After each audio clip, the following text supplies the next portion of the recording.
Israel ने गजा में नाम नेहाद येलो लाइन की खिलाफ वर्जी के इल्ज़ाम में मजीद 3 फ़लस्तीनियों को शहीद कर दिया। गैर मुल्की मीडिया के मुताबिक जुमेरात और जुम्मे की दरमियानी शब खान यूनिस और बैतुल्लाहिया में भारी तोपखाने और मशीन गन से निहत्ते फ़लस्तीनियों पर हमले किए गए।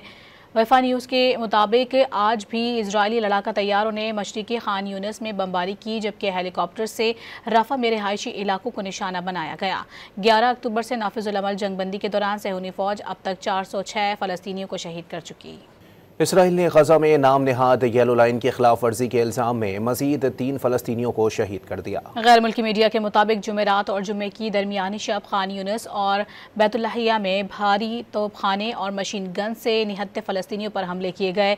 वफा न्यूज़ के मुताबिक आज भी इजरायली लड़ाका तैयारों ने मशरिकी खान यूनिस में बमबारी की, जबकि हेलीकॉप्टर से रफा में रिहायशी इलाकों को निशाना बनाया गया।